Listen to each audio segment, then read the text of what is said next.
Olá, irmãos, tudo bem? Saudades de vocês. Mas, como a gente não pode estar perdendo tempo por aqui, a aula de hoje da tia Sandra vai ser sobre parágrafo e coerência. Lembrando que tanto o parágrafo quanto a coerência já foram falados um pouco em sala de aula, em aulas anteriores. Mas eu resolvi fazer esse slide para que a gente possa entender um pouquinho melhor sobre como a gente pode utilizar o parágrafo e a coerência textual. E no final da apresentação, nós temos uma anedota que mostra um pouquinho de como a gente utiliza os dois, tá certo? Vamos lá. Você sabe o que é um parágrafo? Pois bem, um parágrafo ele é utilizado em praticamente todos os textos, a não ser que você esteja escrevendo no Zap, que usa a linguagem informal, certo, galera? Mas vamos entender. Um texto, ele é escrito e ele é dividido em partes menores, os parágrafos. Os parágrafos agrupam ideias, são formados por frases e cada frase emprega uma das ideias do parágrafo. Ou seja, pessoal, quando você vai escrever um texto para a tia Sandra ou um recado, que você vai utilizar um pouquinho da linguagem formal, você pode utilizar dentro desse texto parágrafos pequenos, certo? Mas eles precisam agrupar a mesma ideia, tá certo? Ele precisa agrupar a mesma ideia dentro do parágrafo. Eu não posso fazer um parágrafo diferente de outro sem que haja conexões, tá certo? Os parágrafos, eles começam com letras maiúsculas e terminam com ponto final, seguido da mudança de linha, certo? Ou seja, você nunca vai escrever, terminou um parágrafo, começa o outro na mesma linha. Não, você tem que alterar a linha para poder começar um parágrafo, certo? Sempre segue uma mudança de linha. As frases contidas nos parágrafos, elas mantêm uma relação de sentido, até para que eu possa ter uma melhor comunicação, tá certo? Para que isso aconteça, a gente vai entrar no próximo tópico da aula desse slide, que é a coerência textual, tá bom? Coerência textual. O que é? Dissemos que um texto tem palavras, frases, parágrafos, tudo organizado, segundo certos princípios em torno de uma ideia.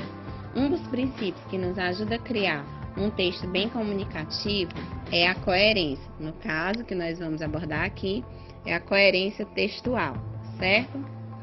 Coerência. Coerência são as conexões de ideias que conferem sentido a um texto. Tia, mas como é que eu vou saber o que é uma coerência, o que é um texto coerente? A tia colocou alguns tópicos aqui embaixo para vocês verem, tá certo? Para que eu tenha uma noção do que seja ter coerência no texto ou o que é a coerência, tá? Como saber se um texto é coerente? É necessário levar em consideração vários aspectos de situação. Tia Sandra, que aspectos são esses? Vocês vão ver aqui embaixo que eu coloquei 4 aspectos, certo? Quais são eles? Quem produziu o texto, ou seja, quem é o autor do texto, certo? Como foi que ele produziu e principalmente no próximo aspecto aí, para quem ele produziu esse texto? Ele produziu esse texto para o público infanto-juvenil? Ele produziu para o público adulto? Ele produziu para o público infantil? Para quem? E próximo tópico aí, qual é o gênero textual, tá certo? Eu vou escrever uma crônica da mesma forma como eu escreveria uma notícia do jornal, que são gêneros textuais diferentes? Não. Então, se eu não escrevo da mesma forma, certo? Eu tenho que perceber como eu vou produzir para quem. O gênero textual nos ajuda a isso. Eu não posso escrever, não há uma coerência textual, por exemplo, se a tia Sandra está escrevendo um texto de jornal, uma notícia, certo? E ao mesmo tempo ela está escrevendo como se fosse uma fábula. Não há coerência entre os gêneros textuais, certo? Então não há conexão de ideias, certo? E próximo tópico, qual é a finalidade do texto? Qual é o objetivo que eu quero alcançar com esse texto, certo? Entre outras coisas aí que a gente pode estar visualizando, ok? Uma coisa que eu quero chamar a atenção de vocês, pessoal, uma observaçãozinha. Todo texto deve ter uma unidade de ideias. Tia, o que é isso? Um sentido global, um sentido fechado, certo? Em um texto coerente, as ideias, elas se encaixam, elas se completam e não há nenhuma parte que cause estranheza ou que contradiga as outras partes do texto, a não ser que seja a intenção do autor, certo? Tia Sandra, como é que é isso?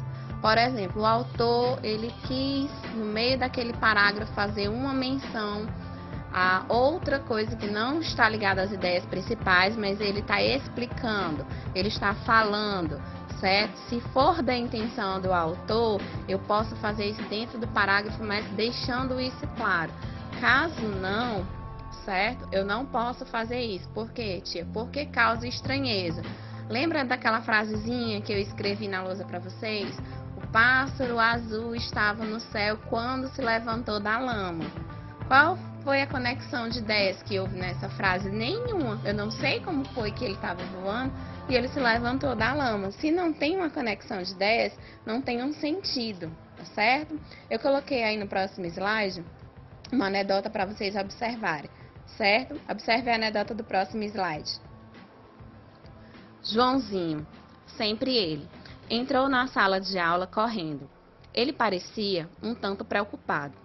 Professora, professora.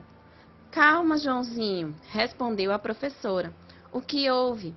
Professora, alguém pode ser culpado por uma coisa que não fez? É claro que não, meu querido. Ufa, é que não fiz a lição de casa. Perceberam, pessoal? Dentro dessa anedota, certo? O autor teve a intencionalidade de causar uma graça, certo? Foi da intenção dele, até porque o gênero textual permite isso. E eu não sei se vocês puderam observar também a utilização do parágrafo, certo? A anedota começa com um parágrafo e depois o parágrafo acaba sendo utilizado na hora do diálogo entre a professora e o Joãozinho, só que acrescida do travessão, que é uma outra pontuação que nós vamos aprender nas próximas aulas, tá certo? Espero que tenha sido bem interessante para vocês, que vocês compreendam o que eu disse. Dúvidas, vocês repassem aí que a tia vai estar respondendo em breve, tá certo? Beijão, até a próxima aula.